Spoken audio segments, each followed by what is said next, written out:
Welcome everyone to another exciting episode of Nightmare Creatures Podcast. I'm your host, James Strength. Tonight's episode will be a solo venture with yours truly, and I'll be going deep into a subject that's close to my heart. Many of you may or may not be familiar with the term Dogman. This is a 7 to 12 foot tall blue-eyed or amber-eyed bipedal canine-like animal with the torso of a man and a fearsome howl, who some people say sounds like a human scream. This creature has been reported all over the world. If this is your first time tuning in, my first episode that I released was titled Dogman. I'd recommend going back and listening to that, or simply looking up Dogman encounters on Google. VidCondith has a plethora of information, and many hundreds of callers with first-hand accounts of Dogman. I'll leave a link in the description if you're interested. But tonight we're going deeper. Tonight this show is all about cynocephaly, or as Wikipedia puts it, cynocephaly, or cynocephalus, having the head of a dog or of a jackal, is widely attested mythological phenomenon existing in many different forms and contexts. The literal meaning of cynocephaly is dog-headed, however that this refers to a human body with a dog head. Such cynocephalax are known in mythology and legend from many parts of the world, including ancient Egypt, India, Greece, and China. Most people have heard of werewolves, but few know the ancient race of dog-headed men, better known as the Cynocephaly. A cynocephalus was essentially a man with the head of a dog.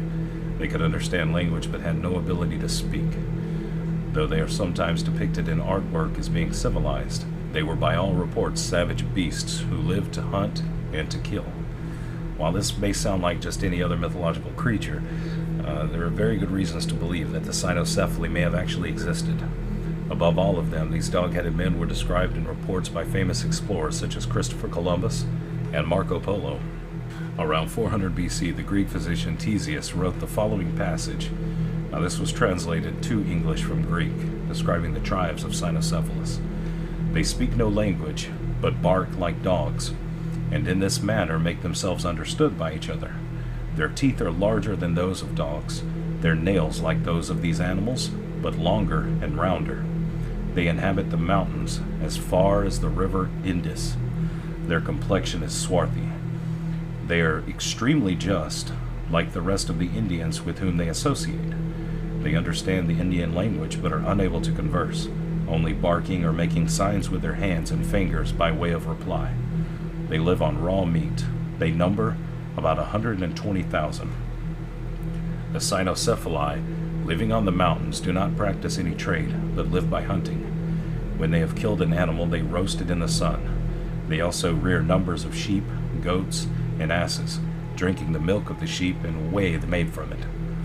They eat the fruit of the Cryptid, since it is sweet. They also dry it and keep it in baskets, as the Greeks keep their dried grapes. They make rafts which they load with this fruit, together with well-cleaned purple flowers and 260 talents of amber, with the same quality of purple dye, and thousands additional talents of amber, which they send annually to the king of India. They exchange the rest for bread, flour, and cotton stuffs with the Indians, from whom they also buy swords for hunting wild beasts, bows and arrows, being very skillful in drawing the bows and hurling the spears. They cannot be defeated in war, since they inhabit lofty and inaccessible mountains. Every 5 years the king sends them a present of 300,000 bows, as many spears, 120,000 shields, and 50,000 swords. They do not live in houses, but in caves. They set out for the chase with bows and spears, and as they are very swift of foot, they pursue and soon overtake their quarry. The women have a bath once a month. The men do not have a bath at all, but only wash their hands. They anoint themselves 3 times a month with oil made from milk, and wipe themselves with skins. The clothes of men and women alike are not skins with hair on, but skins tanned and very fine. The richest wear linen clothes, but they are few in number. They have no beds, but sleep on leaves or grass. He who possesses the greatest number of sheep is considered the richest, and so in regards to their other possessions, all both men and women have tails above their hips like dogs, but longer and more hairy. They are just and live longer than any other men, 170, sometimes 200 years. The dog-headed men were a fierce warrior tribe, but they also traded with the few humans they trusted.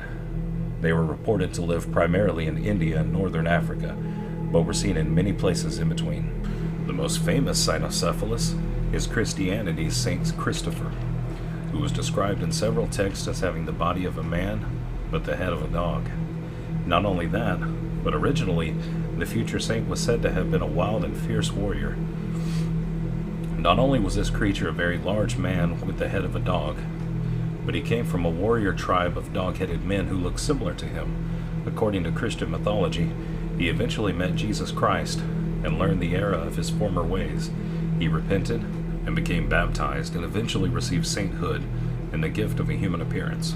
Multiple historical images show St. Christopher as having the head of a dog. Different branches of the church choose different representations for their religious icons.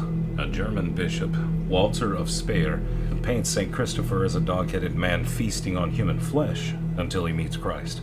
Once baptized, Christopher gains a human appearance and devotes his life to God. A Buddhist missionary discusses an island populated by dog-headed men. The island has been identified both as Japan and the Americas. That links back to the man-faced dog legends of Japan, but it's the first mention of a dog-headed man in America. The great explorer Marco Polo mentioned Cynocephaly indirectly while describing his travels to the island of Angmanian. Angmanian is a very large island. The people are without a king and are idolaters, and no better than wild beasts. And I assure you, all the men of this island of Angmanian have heads like a dog, and teeth, and eyes likewise.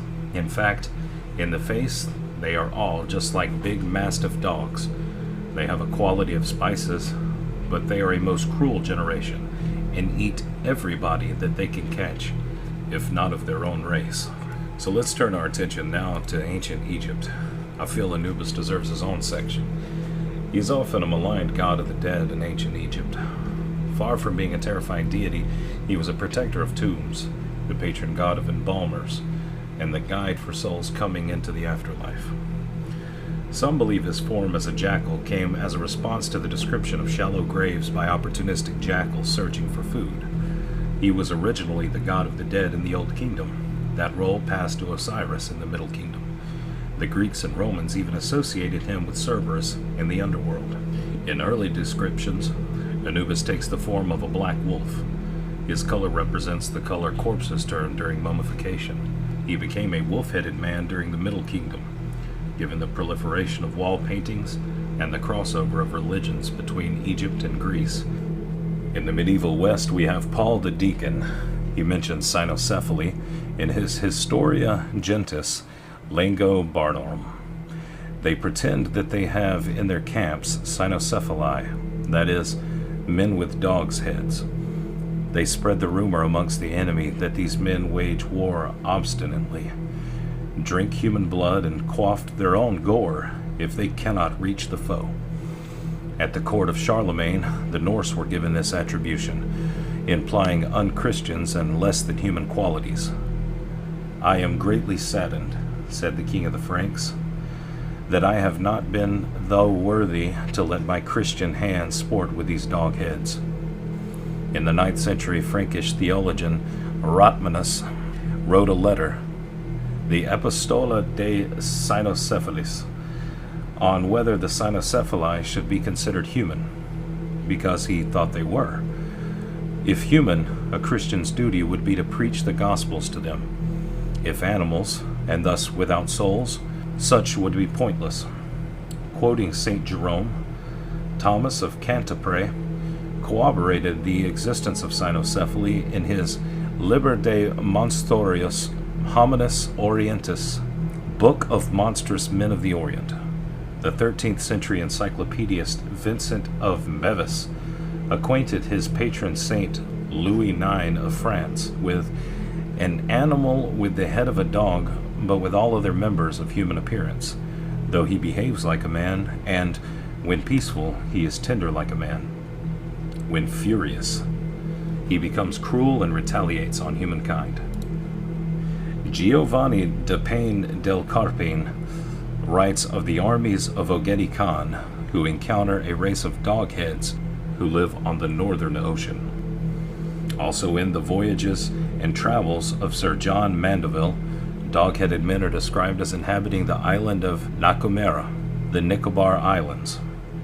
In Central and East Asia, a common calendar system consists of a 12-year cycle, with each year represented as an animal. The 11th animal of the 12th year cycle is the dog. Often such animals are depicted as human figures with an animal head. Thus, the cynocephalic depiction of the 11th zodiac animal is common. Additionally, the Chinese record Book of Lang, the Buddhist missionary Hui Xin, describes an island of dog-headed men to the east of Fusang, a nation he visited variously identified as Japan or the Americas. The history of the northern dynasties of Li Dashi and his sons, Li Yanshu, Sang historians also mentions the dog kingdom. Alternatively, in Scotland, you have what's called the wolver. The wolver is a kind of humanoid wolf creature that is part of the folklore of the Shetland Islands off the coast of Scotland. The wolver was generally cited to be benevolent, although other accounts stated that they became violent if provoked. They were friendly to locals, otherwise, however, they were known to share fish that caught with them. They were usually described as looking like furry people with the head of a wolf. Other accounts claim they were never human beings to begin with. Jesse Saxby, who wrote Shetland Traditional Lore, says, "The wolver was a creature like a man with a wolf's head. He had a short brown hair about him.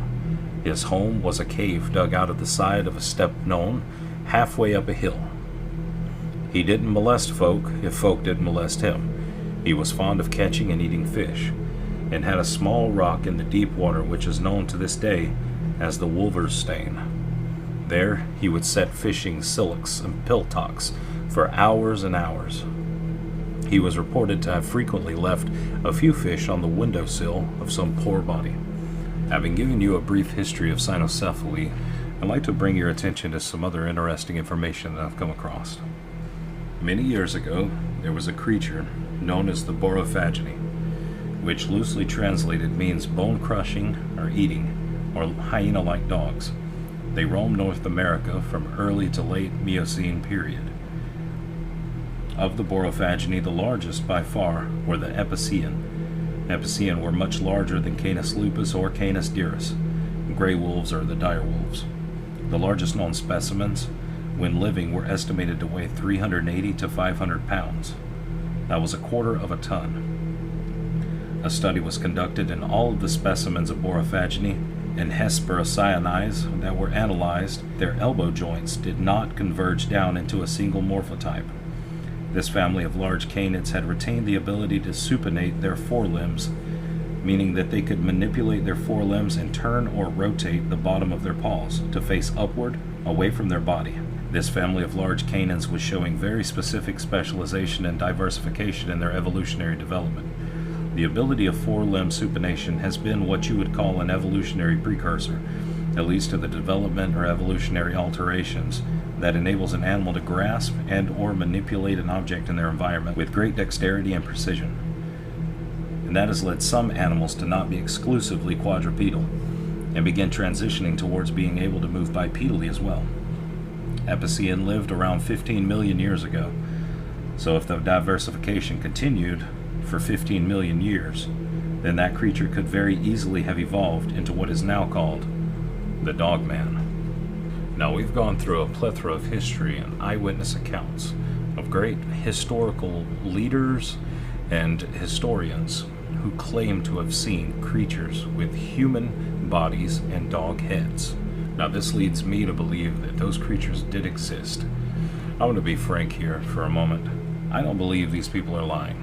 I don't believe the Indians are lying about the things that they encountered in America. I don't think that Spanish people in Mexico are lying about the creatures that they see over there. I don't believe that Marco Polo or any of these other historians are lying about the things they've seen in their travels. I don't believe that it was a mistaken identity as well.